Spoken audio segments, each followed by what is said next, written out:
Welcome to the C-Suite Mentor, the place where you will learn the tools, strategies, and mindset to scale your business sustainably and build a lasting legacy. I'm your host, Theresa Cantley. As a fellow CEO, I understand what it takes to scale a business to 7 and multiple 8 figures.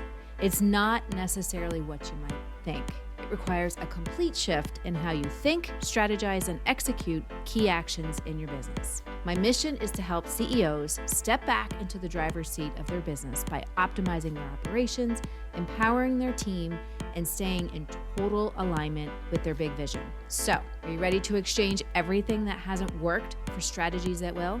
You're in the right place, so let's go. So my talk is all about radical resilience and facing adversity, which a lot of people, a lot of business owners and just people in general are facing a lot of adversity right now. Yeah. And it has to do with my story of it's a lot of this from leaving corporate, Vanessa getting sick, like Dennis getting sick, and it's just a lot of up and down. But I'm also like, I don't take myself too seriously. And I'm also a bit of a klutz. And Meredith was giving everyone like different props and stuff to use to kind of throw them off. So she gives me the thing that I absolutely dread the most using, and she didn't know this, which is a mic stand. That's what you dread the most is a mic stand. I hate it.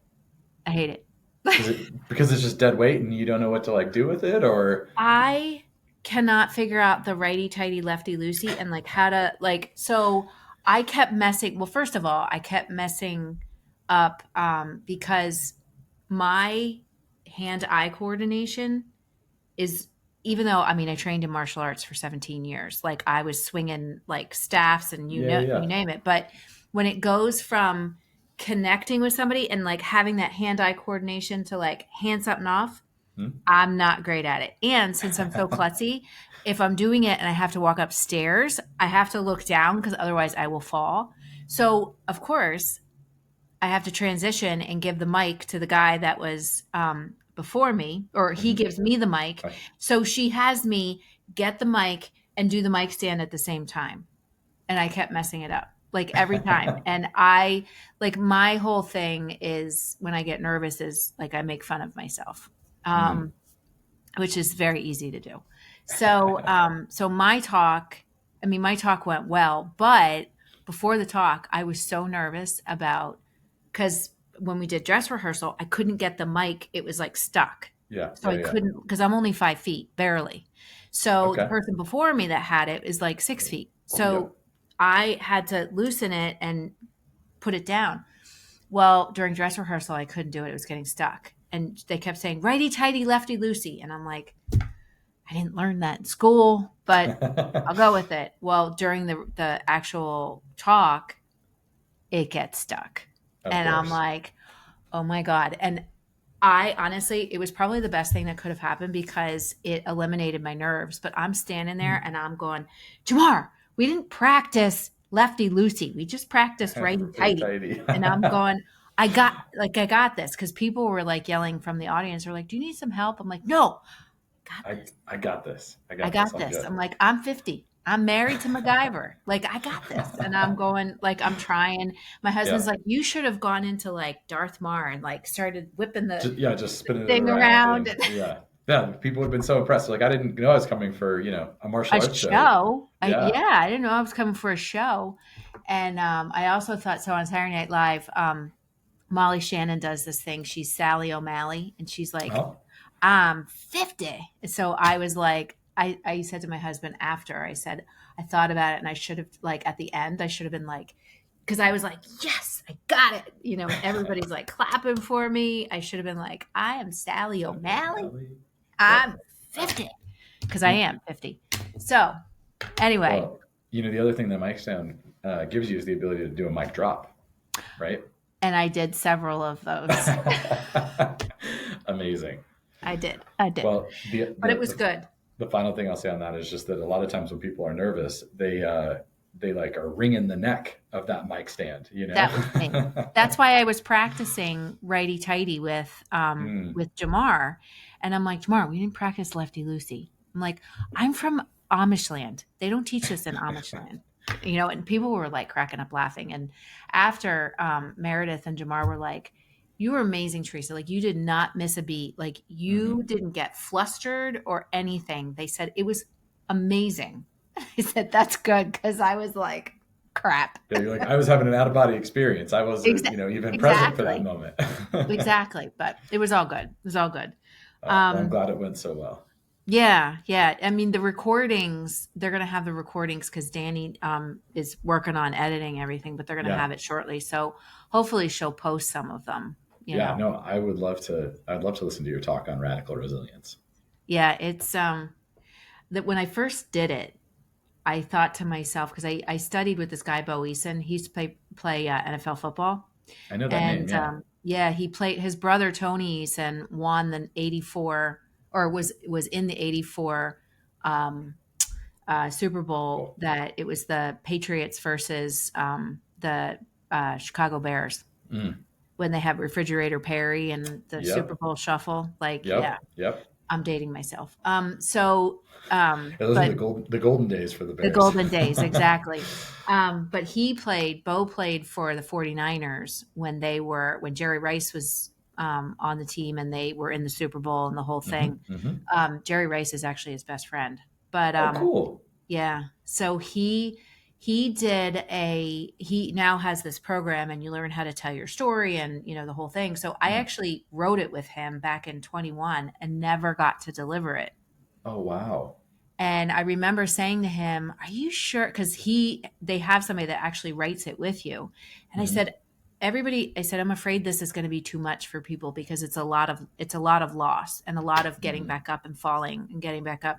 And he's like, look at me. He's like, I'm telling you that if anybody tells you it's too much, you don't listen to them. You listen to me. And I was like, he's like, it's not too much. I'm telling you. He's like, Yeah. it's gonna be amazing. He goes, but you listen to me. And I was like, okay. Like, okay, So Bo. okay. But so yeah, so it was when Meredith Amazing. said what we needed to do, I asked her, I said, well, I want you to listen to this first because if it's too much, and as soon as she listened to it, she was like, this is great. Like, I want you to do this. So Mm. yeah. Amazing. Yeah. So Um, when it comes out, you can listen to it. well, I have two quick comments on that. One of the very most important points from episode 300, right, was your story is your unique, your differentiator, it's your power, it's your voice. Like you have to lean into that. Um, and then the second thing is now escaping me. I guess that was the only important part. The second thing was not that important, apparently. When you hear So. my story, you realize just how crazy my life is. You Yeah, could say maybe I used to have straight hair and now I have curly hair, right? Because I could that's say that. I yeah. could say that. Yes. But this is my hair now. So, yeah. But I could say that because when I was younger, I did have straight hair. Um, and then all of a sudden, I don't know, it has its mind of its own right now. So, Mm. especially the more humid it gets, the worse it gets. So anyway, yes. So you are correct. Your story is, I mean, that is what differentiates you. And there was a gentleman that was there. His name is Matt Stone, Oh, and funny as all heck. And he was one of the guys, that was at the retreat with me. And I had a conversation with him this morning, and we were talking about story and how, in a world of AI and technology, and when trust is at an all-time low, that story is what actually builds trust with people. hmm. So, and I'm going to ask you what your story is in a minute. But yeah, I figured as much, and I'll just a quick little. The second thing I was going to say, I remembered it was part of my deal with Meredith was actually she was going to give me 2 private coaching sessions. So we did the first session, and I have a keynote, and I kind of delivered this keynote for her, and her biggest note was, I want more access to you, to the story, right? Like you told me what happened, but you need to drop me into that moment. You need to give me more emotion into what I'm feeling, what you're feeling, and so basically she was like, just breathe more life into it. Don't it's tell so it. Bring yeah. people into it. So think about it like this. take people on a journey. Yeah. And it's one of the things, because I ended up getting certified by Bo to coach the way that he coaches. Yeah. And you can see it. Like you can see it with certain people. You put a wall around you, which you don't let people have access to you. And I think I see it a lot with people. And there was a guy at the retreat that she coached him on the same thing. And actually a guy and there was a woman there too. And I think I see it a lot with people who are financial planners, accountants, lawyers, a lot of business owners. Like they just build this shield up because they think that they need to, because they have to hide behind a facade of your title. Yeah, absolutely. So 0 to 5 years old, we are our most authentic self. And then what happens is we get educated, we get titled, we get labeled right out of it. Yep. So now what we need to do, and that's the power of story, is it doesn't just build connection, it connects to the heart of the person in the audience. But in order to do that, you need to strip away all of that and reveal that authentic self again. And it's challenging especially if you are like a type A personality, you just have built so many walls around you, and people end up hiding behind their education. They hide behind their credentials. So because they've replaced their true identity with those titles, credentials, the external validation, as opposed to like, this is who I am, right? Yep. I think you even talked about it of I need to be an MBA. An MBA is just a piece of paper. What's far more valuable is running 5 businesses for 10 years or whatever it is. Like you've got an MBA 50 times over at that rate. Well, right? And people, like some people, I think the world has just been built on this. And I know, so many people are taught at a very young age that you have to look externally for validation. And the world is built on all of that external validation and the external like accolades and yeah. So for years, I thought like I need an MBA, but what I didn't realize is that, to your point, all the things that I did was far more things that I've done and experienced were far more valuable than any MBA would be. Yeah. Plus you're 15 years in corporate. That's a whole nother MBA and a side degree in politics while we're at it. Yeah, exactly. Yeah. So, I mean, crazy corporate. That's what we're going to call it. We can go there if you want. I know. I spent just as much time in corporate. I know you did. So you were, okay, so I'm just going to do the intro really quick, and we're going to, if you don't mind, that's why I hit the record button, because I knew we were going to start having some really good conversation. But can we use some of that for like? Absolutely. Yeah. Okay. You can use anything you want. Cool. Cool. I'm open book. Awesome. No, I'm excited. Okay, so I'm just going to do the intro really quick. Your last name is pronounced Engler. With the T on the end. Yeah, Engler. Yeah. Yep, you nailed it. Yep. Okay. All right, cool. Welcome to another episode of the C-Suite Mentor Podcast. I am joined here with my friend, Anthony Engler, who I recently met through a mutual friend that we have, Meredith, who is my speaking coach. And mine now. Yes, and yours. And I wanted to bring Anthony on the show.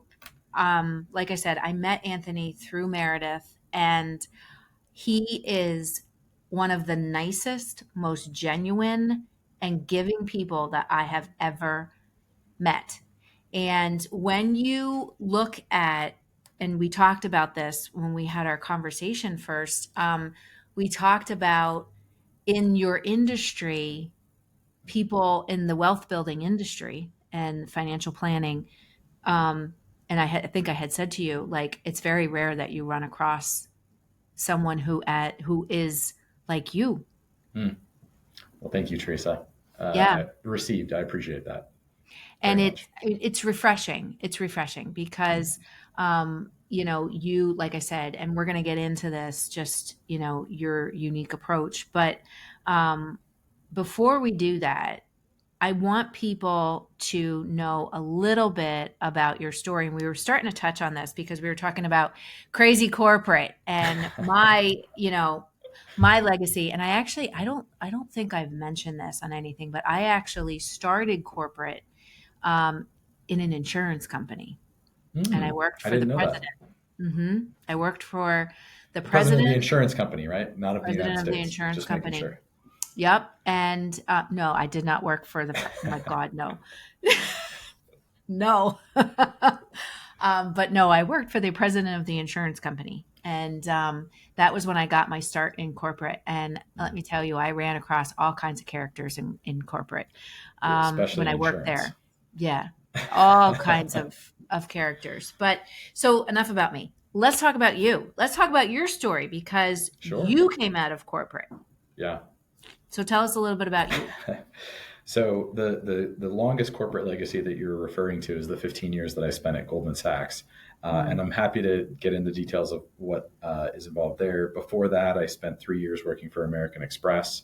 But I actually want to go back to give context to a time when I was 7 years old. Because the other thing that we were talking about before we pushed record was that between 5, 6, 7, right, that's when all these beliefs get shaped. Right or wrong, good or bad, that's when the facade and the identity and everything gets established. And so for me, I'm going to take you back to this is the early 90s. And I am in the back seat of my parents' 1986 Pontiac Grand Am. It's Oh, copper wow. exterior with a rust color fabric seat interior.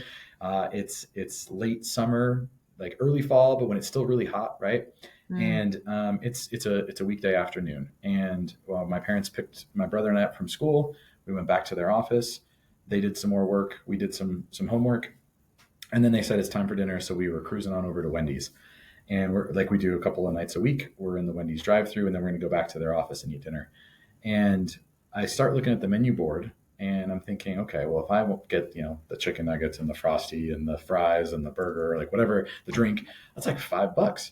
Yeah. And if I get all of that, and then my brother gets the same, my mom gets the same, my dad gets the same, that's like $20. And we don't have $20 to be spending on dinner at Wendy's. Remember, early 90s, so $20 went further than it does today. Yeah. And Sure. so despite trying to figure out how to make this math problem work, do I get a value menu? How do I optimize it? Whatever. I'm a very, very unique 7-year-old. I was going to say that. I couldn't figure out how to save any money without just ordering less. So that's what I do when it comes to my turn to, what do you want? I just say, what, I'm not that hungry. I just want this and this. So I remember we went back to the office and cleaned off the conference room table like we always did. And we're sitting there and we're eating dinner, and it's, typical dinner conversation, except it's at a conference table instead of the dining table. And I'm dragging my fries through the ketchup. And I just had this weight of feeling limited and like a, not so much a scarcity, but just this like lack. And like my options have been restricted. Yeah. And in that moment, as a 7-year-old, I made this commitment to myself that money was never going to be a limiter in my life, that it wasn't something that was going to hold me back from being able to do the things I wanted, when I wanted, how I wanted, who I wanted to serve, etc. Which is kind of a unique thing for a 7-year-old. And I also created a belief out of this. And the belief was more money would give me options, and and then more options would bring me happiness, right? So more money would give me more options would bring me happiness. And I carried that belief all the way forward until I was at Goldman Sachs in my early 30s, working with people with hundreds of millions of dollars, a couple billionaires included. And I realized that I got the first half right. More money, absolutely more options. The second half I got completely wrong. More options does not guarantee happiness. In fact, money is just an amplifier. And I saw firsthand that when you're grounded, when you're good, you got your shit together, forgive me. No, we're all good. Then it amplifies, right? It allows you to take your vision, message, whatever you want to contribute to the world. You can do more, you have more reach, you have more access. It just makes things easier.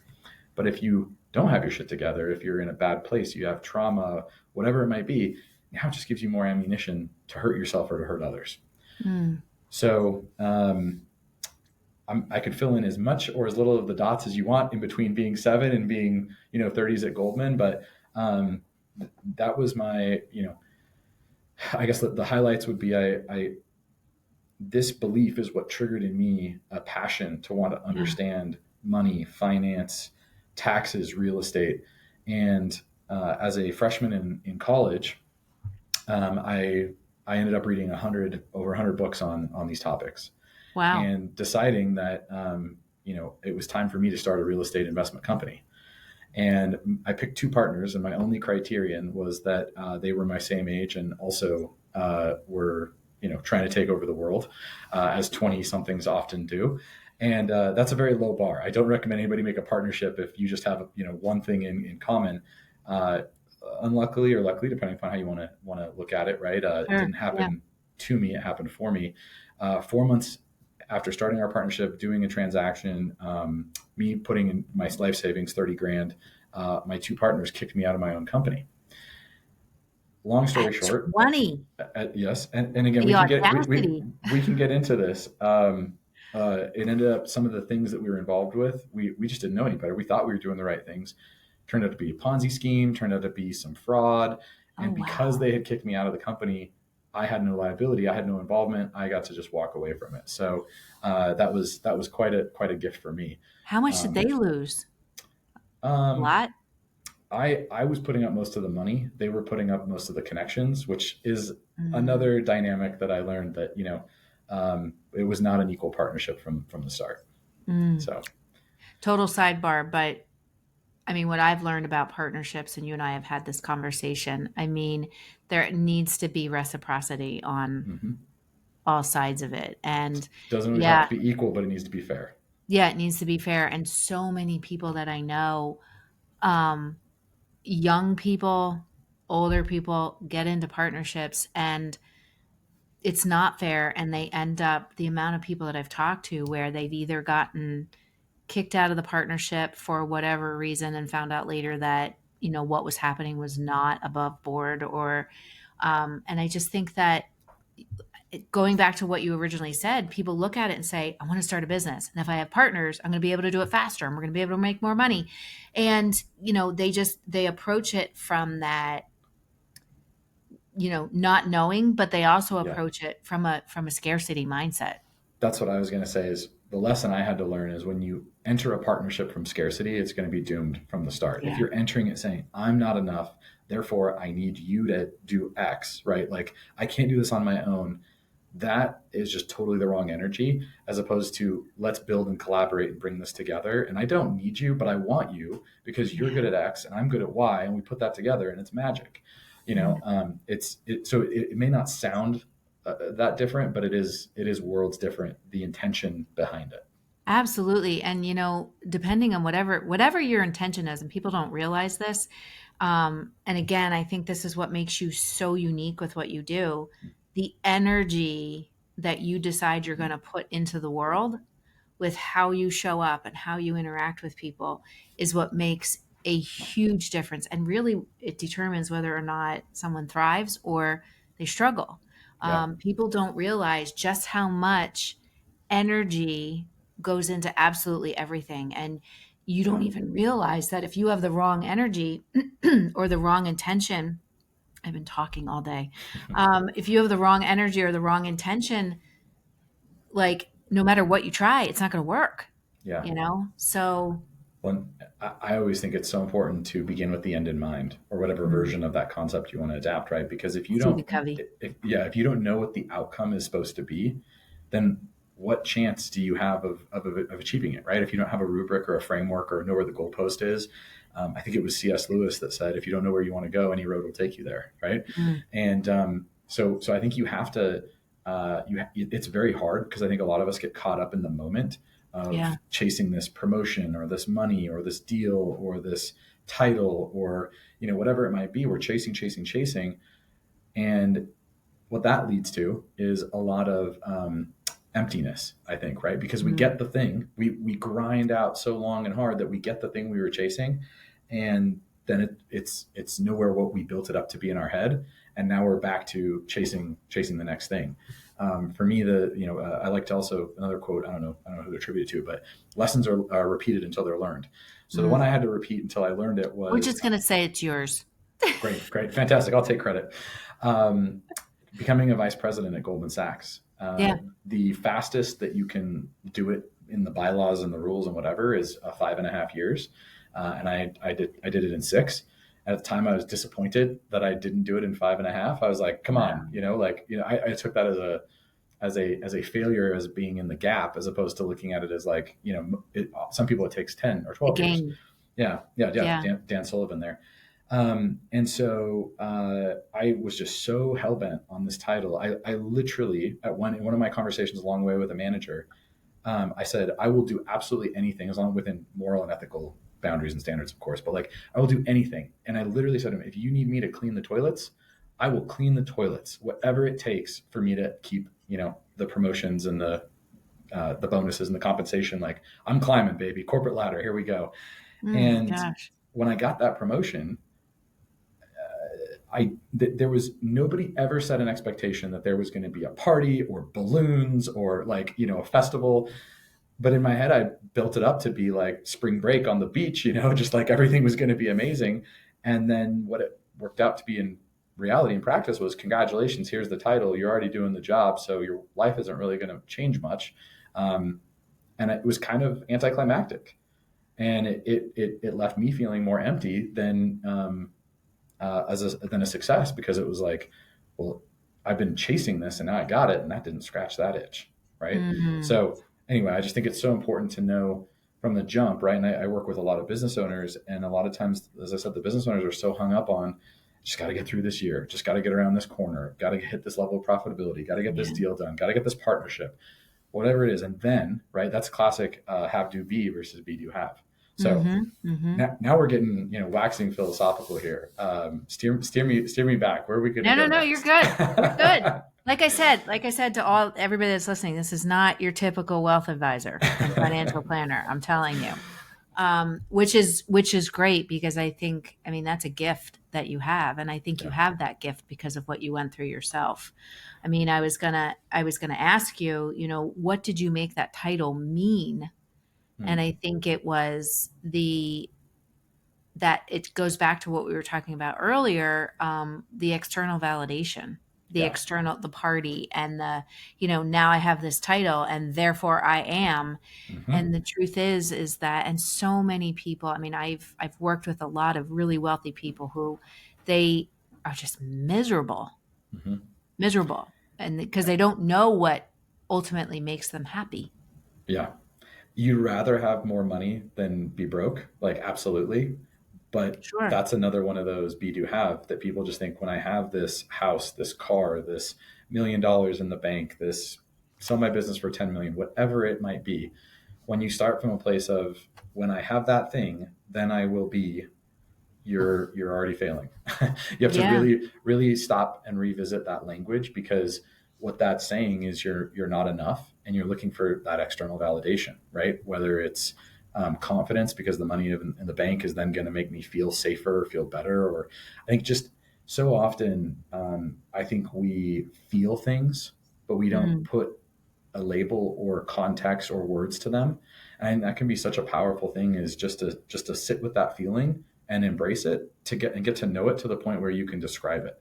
And at least for me personally, when I do that, half the time I go, whoa, I didn't realize that that's what that thing meant to me, or that that's what I was chasing. Or, I just thought I was, trying to do the right thing, but turns out, no, I'm doing the right thing because I want people to, think I'm awesome, or whatever it might be. Like, I think that's a very powerful exercise, not just for finance, but in general, in life and business. It all comes together. To understand what it is that you ultimately want to feel. Yes. Right. Mm-hmm. Yeah. Yeah. Yeah. And I think it's it's something that I talk to people about a lot, is, the external things will come and go. It's the internal piece that continues to grow and shift and change and develop. And we have to, and it's funny because people run from it, because they either see it that, getting in touch with your feelings, like either it's a weakness, or like someone that I used to work for used to say to me, "Oh, what, are you just going to hope and wish for it?" Like, no, you have to work, like 14-hour days. And, that was, if you've ever heard of the famous jelly donut story with me and my old boss, that was him. So he said that compliments were like jelly donuts. If you get a lot of them, you're going to get sick of them. Just like if you eat a lot of jelly donuts. Yes, he was fabulous. Sounds like an old school insurance guy for sure. He actually wasn't insurance. He was in a different industry. Oh, okay. Okay. My mistake. Yeah. Yeah. He should have Okay. been in insurance. But I think it's important because when you're defining, and I want to talk about your process, but Yeah. when you're defining, you know, your wealth plan, Hmm. one of the things that I learned from a mentor of mine was you got to start with how do you want to feel? Like, Yeah. how do you want to feel in all these different areas? And Yeah. then, like, even more so, like, what kind of a legacy do you want to leave? And the legacy is the impact that you made on the lives of others. Like, what do Absolutely. you want that to be? Not necessarily what you built, Hmm. or what you did or what your title was. Yeah. So I think it's really, really important. And I know that that follows the process that you walk people through because I've been through the process with you. Yeah. So, but before I ask that question, what made you become an entrepreneur? Obviously, you left Goldman Sachs Yeah. So and you became an entrepreneur. I told you half of my story. Now let me tell you the other half. So Okay. my parents started that business that I grew up in and experienced 2 years before I was born, and they still run it today. Hmm. They have won all sorts of awards and accolades. They have this laundry list of happy clients. My mom's an architect, and then my dad Ah, is like the general contractor that makes it all happen. nice. So my mom has won the equivalent of that industry's lifetime achievement award. There's only 300 people that have ever won it. Only about 75 of them are living. I mean, like the top echelon, right? So why don't they have $100 million balance sheet, right? Why can't they retire? That was the question growing up, where I was like, as your entrepreneurs, you work twice as hard for half the money. Like, who would want to do that? This doesn't make any Mm, sense. yeah. And what I later learned was there's entrepreneurship, and then there's being self-employed, and then there's a whole nother level of that where you don't embrace change, right? Where to what you were just saying, even quick sidebar, the way that our brains are wired is that change is scary, and going Mm, back to our caveman days roots, change is a bad thing, right? And so we're pre-wired to want to just sit in the same and to not take risks and not change. And I think that's most of the population. I yeah. think entrepreneurs tend to be a little bit of an exception. That doesn't mean we're exempt from it, but entrepreneurs in general tend to like change, embrace change, self-development, whatever it might be. I found a little bit better than the general population. But anyway, back to my parents. So I'm growing up experiencing entrepreneurship through this lens and going, well, this sucks, and like, who would want to do this, right? And then by the time I got to college and I read all those books, I realized there's very different versions of entrepreneurship. And so I set out to figure out, well, remember, I want to have all the money to have all the options. So how do I sculpt the financial industry to serve me? Yeah. What is that silver bullet that's out there? And after starting the real estate company, because I thought it was real estate, because everybody thinks real estate's a silver bullet, Oh, and yeah. I learned a lot. I learned that street smarts and book smarts are two totally different things, and I might have had a pretty good amount of book smarts, but I had no street smarts in that I instance. was reverse. I had Yeah, my book smarts, my sister and my brother got that. I got the street street smarts. They smarts. did not. Well, see, we would have been good partners. We would have. We would. Okay, now we're Yeah. going to open up a real estate business. Oh, please, Good. please, God, no. so, so I'm recognizing, right, that this is a game or a business or an industry that requires mentorship. That was the big takeaway that I got out of the real estate debacle. And so that's when I set my eyes on Goldman Sachs, and got there, via American Express. And so, at Goldman, despite me being so hyper focused on titles and promotions and all that, I had this incredible on the job training, mentorship, development, like literally looking behind the scenes at how wealth is created and preserved. And the biggest takeaway for me was there is no one silver bullet. It really is a layering and the combination of all these different strategies. But if I had to pick one tactic, one thing, the greatest financial instrument that we have in the United States is the tax code and how it's written for entrepreneurs and for business owners. And so here I was seeing behind the scenes at Goldman Sachs how these people made hundreds of millions of dollars, and then Yeah. how they preserved it, how they managed it. And that was the biggest unlock. Is I had always wanted to be an entrepreneur, so I thought, but then that was kind of the rational or the logical backup to it was, if you want to make real wealth, this is the way. This is Yeah. the best path forward. So that is what put me in a mindset of I want to start my own firm. And then fast forward to in 2019, we moved from New York City to Denver. They asked me to run the Denver office of a company that they had just bought that focused on clients that were a little more down market. The traditional Goldman Sachs ultra high net worth business, you have to have $25 million to open an account. So they bought this other company that focused on people that were kind of 20 million down, thinking we're going to be everything to all people. We're going to broaden into every sector and market. You know the corporate story. And then Yeah. 4 years on, they go, that wasn't a very good idea. We should have stayed true to our core. And so they decided to spin this business back out. And I don't know if we've talked about this before off camera, but I felt like that was really two incredible transactions that were really all for my benefit. So first, Goldman acquired this $1 billion business just so that I could have a place to land, because prior to that, they didn't have an office in Denver, and I was going to quit and start my own business. But then they said, serve it up on a silver platter, go take this job opportunity. And then 4 years later, it was July of 23. I sat down with my wife and I said, I can't believe I'm saying this, but after 15 years, I can't do this anymore. Goldman has a vision for the future, and my vision is different. I've tried to be a corporatepreneur. I've tried to make it work inside.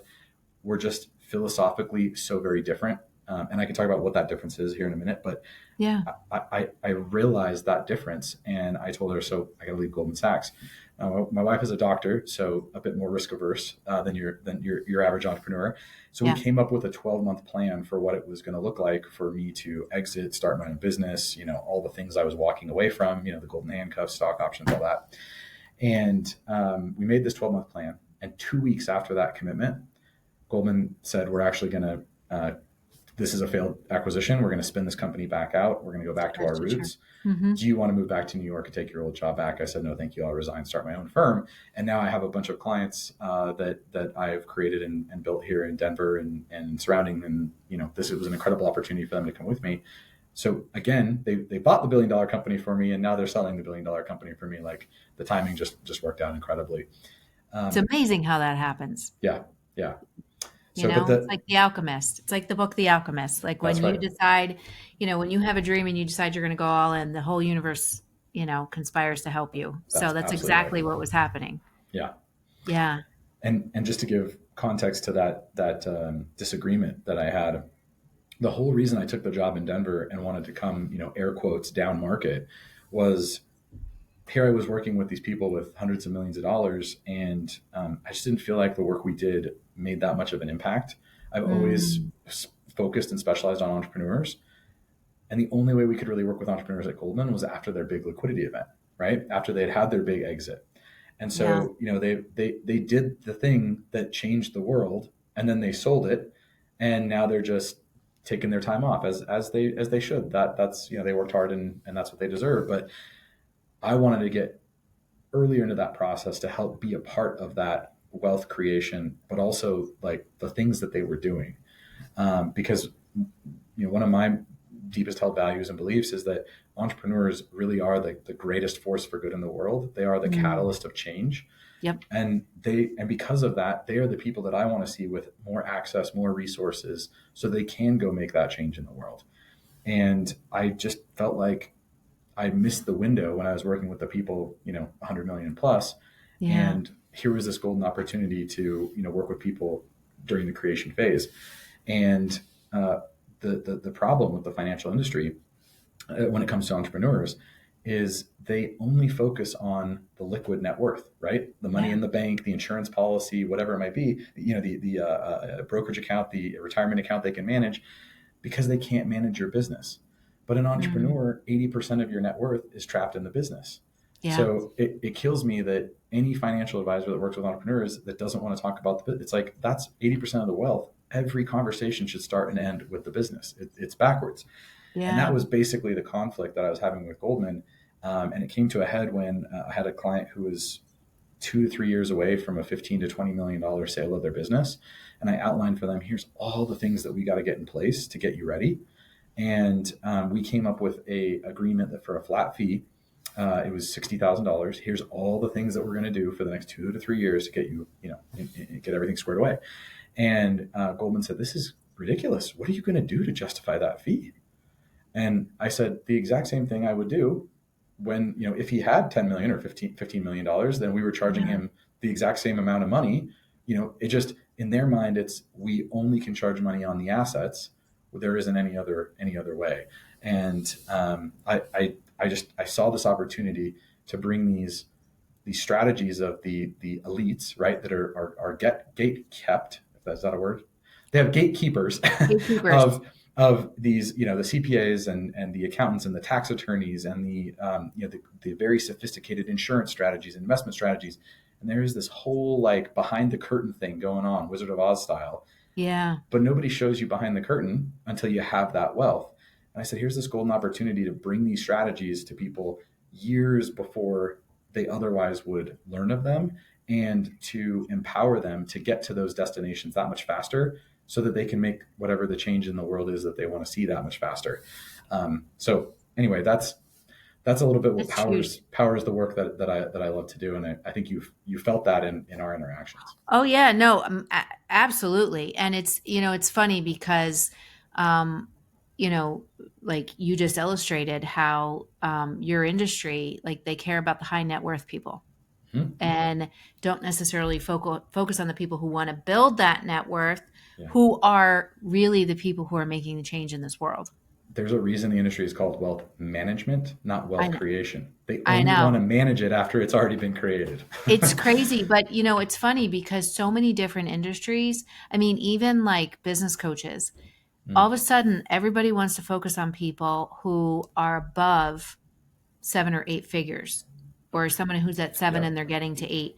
That's who all these business coaches want to focus on. They don't want to focus on the people who are, on their way to 7 figures, or who are like really into it. And those, again, that's why I'm so passionate about Main Street businesses.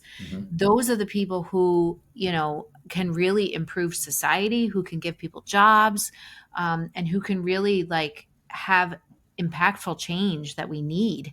And they just get forgotten. And that's why I'm so passionate about helping them. And I think that's one of the things that we share. And absolutely, which I want to talk about your process and maybe I know you touched on it a little bit, but just kind of like a high level, like, this is your process. You don't have to go into it in detail, but, and it's the thing that makes you so different from other people in your industry. And like I said, I am firsthand, like I had the conversation with you, like I had the meeting with you, and it's just so different than what you're used to. So tell us a little bit about kind of like from a high level, like what does your process look like and what do you do that's different? Sure.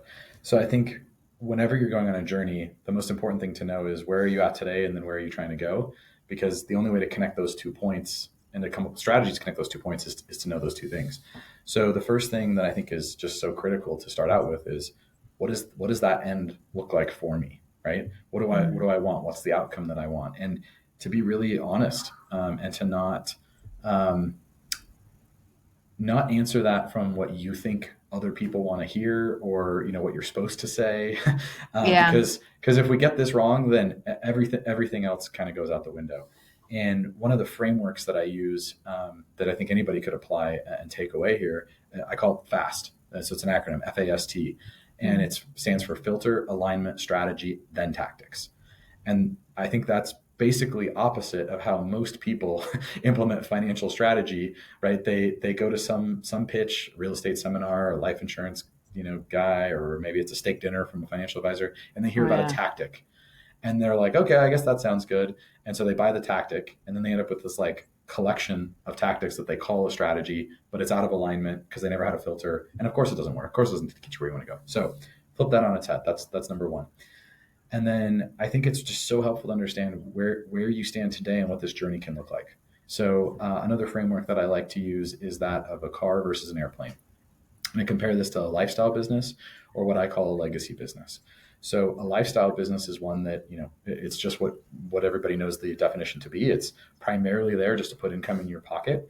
And it's going to require you to keep showing up and doing whatever your zone of genius or unique ability is in that business. And so it's like a car. It's easy to operate as one person. You could have a couple people in the car with you, an executive assistant or, maybe some contractors. But for the most part, it's just going to be quick, easy. Simplicity is our friend here. It's going to turn on a dime, get really good gas mileage, but it's not going to be built for the long haul, right? And then the legacy business, this does not mean you have to IPO or, this huge exit. It just means that you are from the jump, you're building this business to be bigger than you and to outlast you. And if that filter is in place, you're going to be doing very different things to create that outcome versus the lifestyle business. So in that case, you're an airplane. And airplanes are super clunky and clumsy on the runway, right? Like they even have to get backed out of the gate by those tugs. They don't maneuver very well on the ground. There's all these backup systems and redundancies. You have to file a flight plan before you can even take off. But once you get up to cruising altitude, airplanes are actually more efficient than a Toyota Prius per seat per mile, right? Per person per mile. Wow. And so that's the whole point, right? Is we want to get your business at least up to cruising altitude. So when I talk to people about legacy businesses that are going to be bigger than themselves, that they're going to have some sort of exit plan for someday, we think about it just like a flight. So there's you're on the runway, and that's typically the Main Street folks that are below $1 million. Again, nothing wrong with that, but that's where you have to make that decision. Am I going to be a car or an airplane? Am I going to be lifestyle versus legacy? Because too often people think I'm just going to get the car going 150 miles an hour and then hope it can fly. Yeah. And that's a recipe for disaster, right? Yeah, total. So then we get to take off and we're climbing up, and that's usually like between 1 and 5 million. And I think one of the biggest mistakes I see here, and again, every industry is a little bit different. The numbers could be a little bit different, but I'm just giving you a sense. People try and start scaling here, like seriously scaling. And then they realize that scaling actually takes a lot of money. So during that 1 to 5 million climbing stage, scaling is actually not your objective. That's what comes when you get past 5 million. You're up at altitude. And now the first half of being at altitude is scaling. The second half is what we call surge, where you're actually doing more financial engineering type things. So cash conversion cycles, the diversity of your suppliers, diversity of your customer base, reoccurring revenue. Are you acquiring other companies? What's your inorganic, how do you force inorganic growth? Those are all like financial engineering things. And so that happens during surge. And by that time, you probably get to 25, 30 million in revenue. And now you can actually start looking at your landing options, right? How do I exit this business? But the biggest takeaway here is that it's not just about landing the plane. It's about what you do after, right? Because who wants to land in Hawaii and never leave the airport? Yeah. Right? Like what's the point of that trip? So again, I think people, if they don't start with the end in mind, they're like, well, someday I'm going to have this giant exit and it's going to make me feel better about everything, right? Because I'm going to have money, I'm going to have options, it's going to bring me happiness, all the things that I fell victim to. And then they get the exit and they have the same experience I had getting the VP promotion. It's empty because they didn't actually ever say, well, what do I want? And worse yet, they burned up the best years of their life chasing that. And they missed out on the kids growing up and coaching the soccer team or whatever. And then it's like the classic Cats in the Cradle and the Silver Spoon song, you know what I'm talking about, where, hey, I sold the business. Now I'm going to spend time with you kids. And they're like, Dad, I don't want to spend time with you. I'm off in college, or, I've got my own family, or my own life. Yeah. And so, just on a personal note, that is just very sad to me, but on a bigger note, right? Like having that next chapter vision, mission, purpose, whatever it's going to be. Sometimes people wrap that into their business. Like, I'm never going to exit this business. This business is my platform for that. Okay, great. But if it's not, then the business can provide the resources, the access, the options for you to be able to get to whatever that bigger calling it is that you're feeling in the world.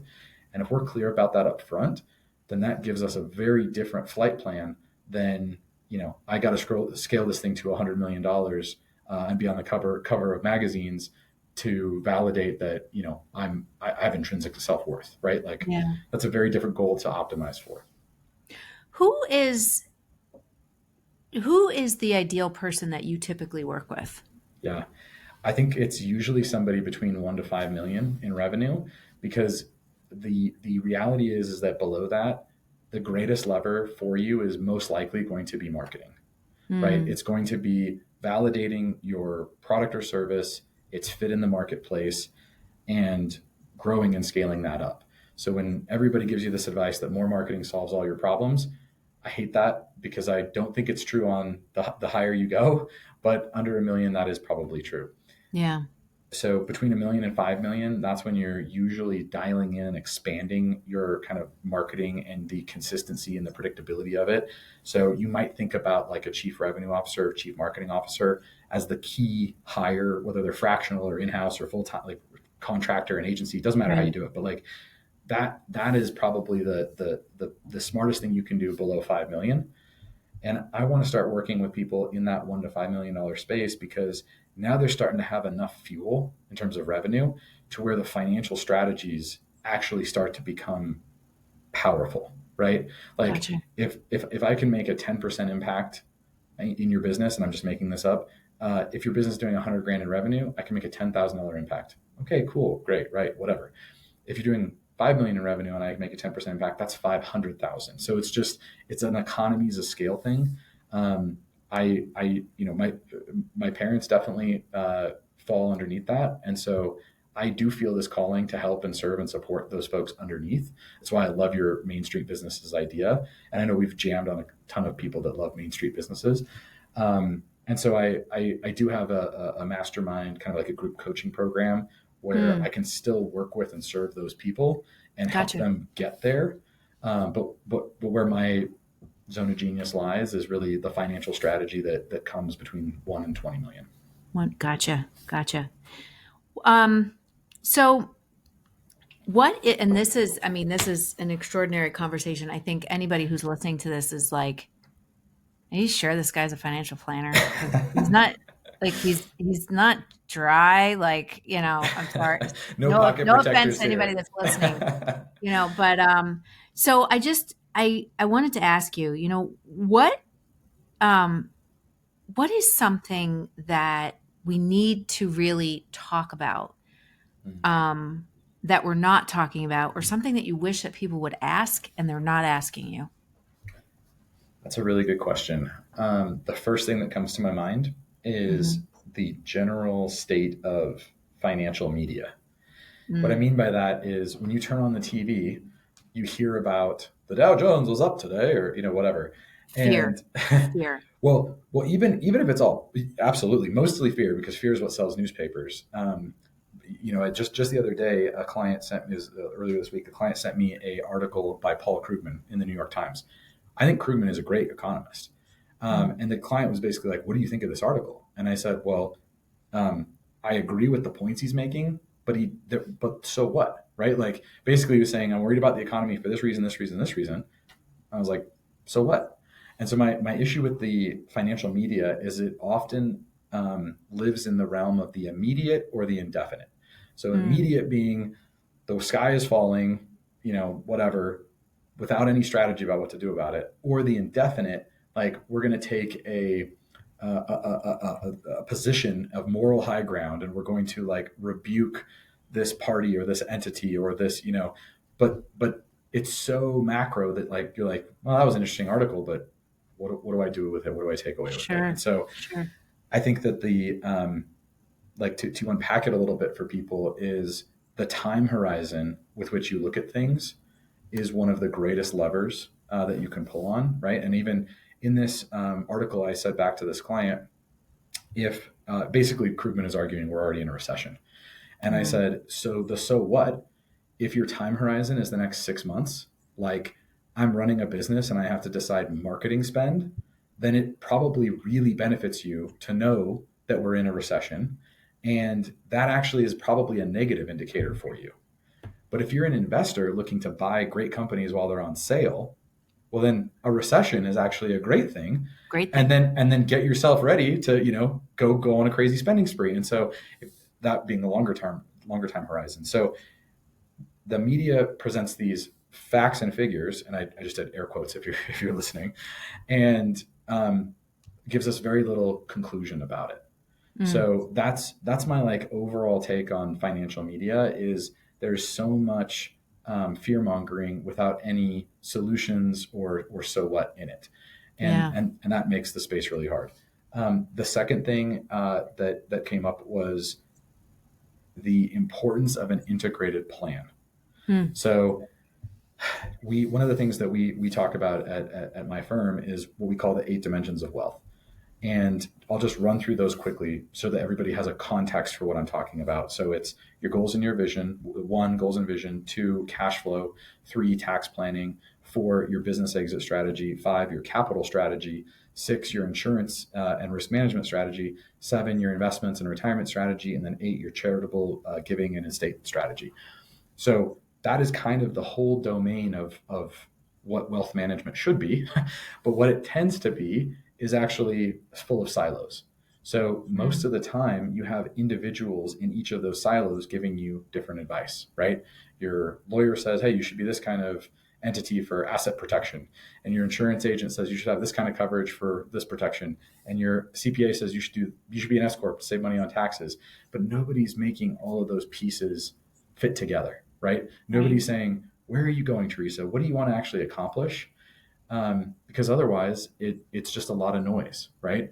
And so that's kind of core as to what I believe everybody needs, and then therefore what we do, which is trying to integrate and bring all these pieces together, whether there's 8 or 10 or 12, that's just a framework, but bringing all these pieces together so that they're aligned and working in support of your vision rather than just individual silos. And that's what I think far too often, because people don't have the desire, like I did, to go a mile deep and go a mile wide and figure out how these things connect.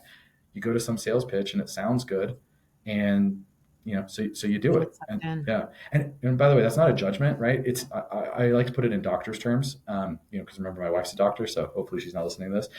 I'm not a doctor, so if I go to the doctor and the doctor's like, yeah, you have X, therefore you need Y, I go, oh, okay, all right, I'm just going to take it on face value. If it's a big thing, I might get a second opinion.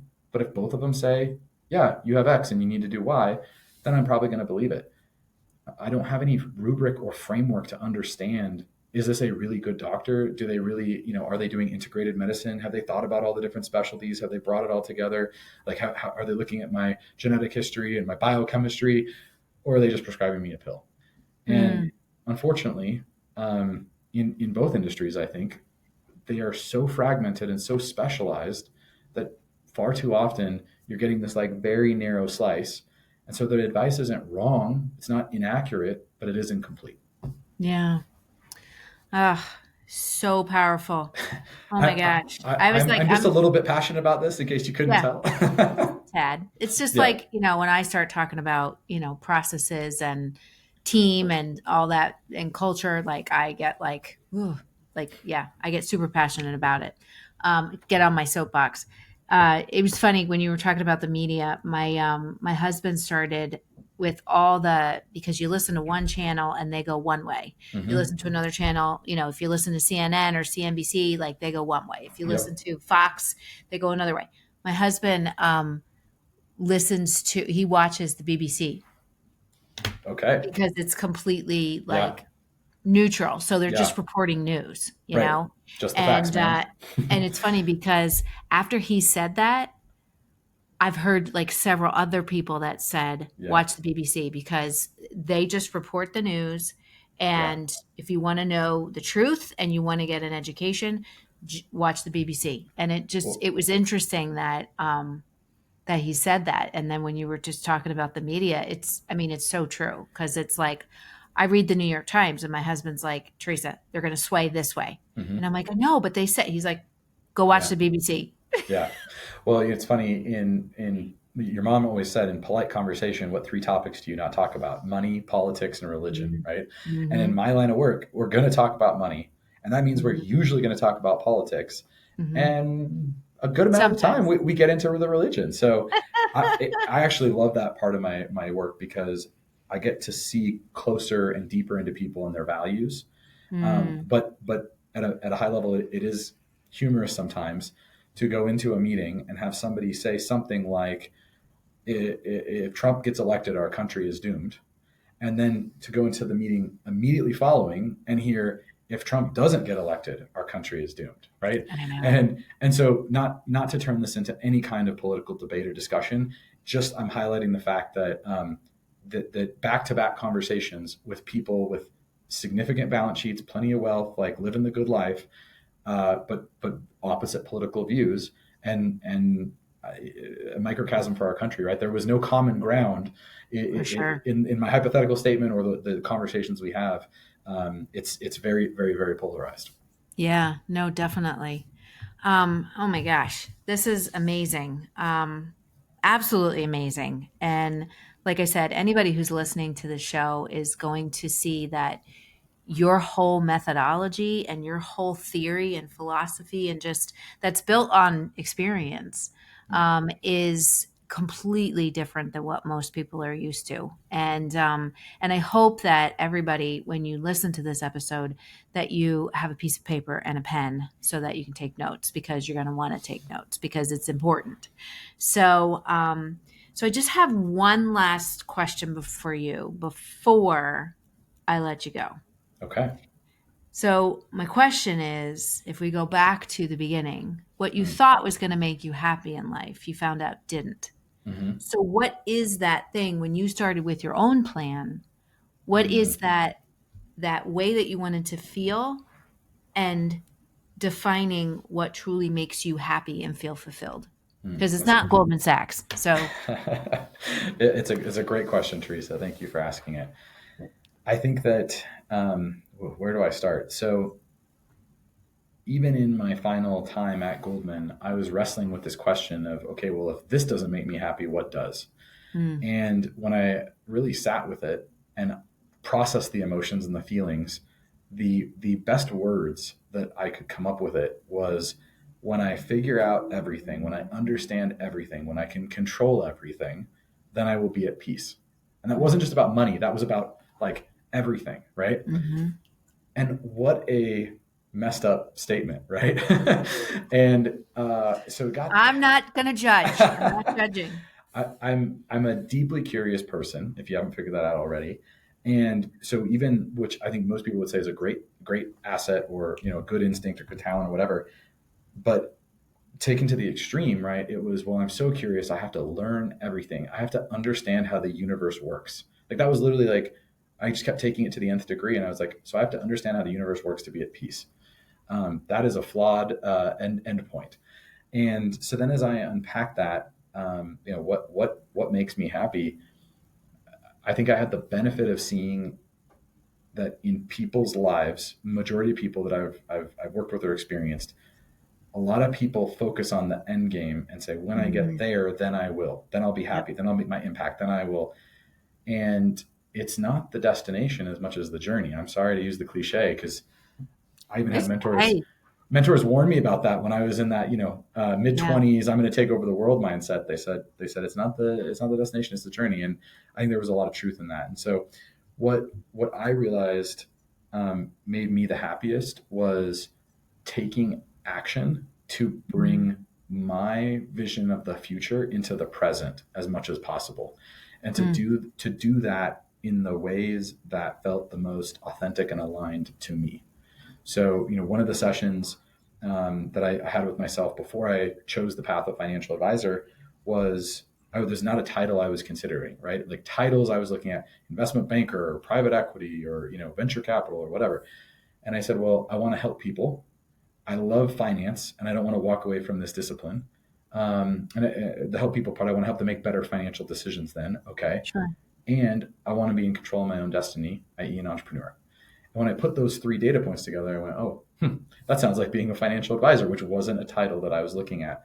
And so, fast forward again, more recently, I'm looking at this and saying, well, I want to be in a role where I can actually serve the people that I want in the way that I want, because I think they're the catalyst for change. And whether you're on the left or the right, we all think the world is going off the rails.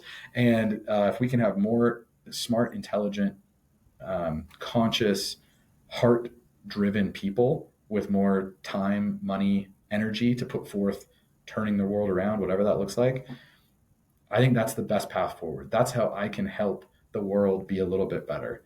And that is what I was going to say forced me. That's not the right word. It's like, that's what gave me the permission to get to Mm, show up and do what I do and love doing every minute of it. Because it's not all great, right? Sometimes it's like, yeah. oh, I don't want to call this client back, or oh, I got to follow up on this thing, or just before this call, I was researching some lending options for a client. I mean, there are moments where it's not all great, Yeah. but in aggregate, to be able to serve the kind of people that I want to try and help move the world forward, I mean, that's to me, that's the definition of happiness. And so that's now how I've designed and built my life and my business to make the biggest impact that I possibly can.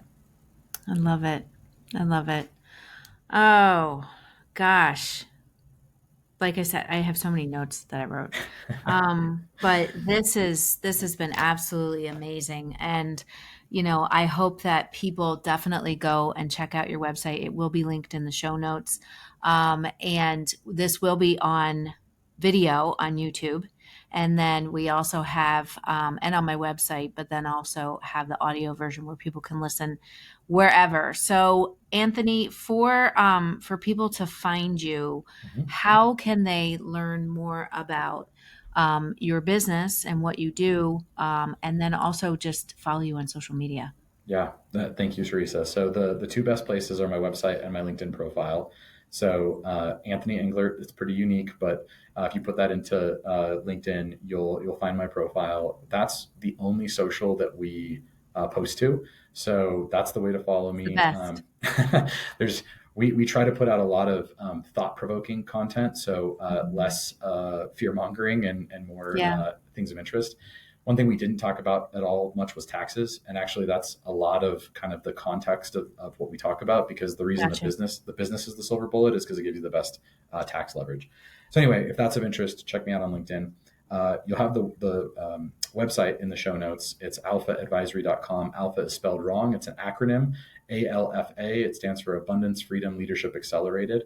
And the traditional spelling was already taken. So alphaadvisory.com. Ah, And I'm going to throw one more thing in for your listeners, Theresa.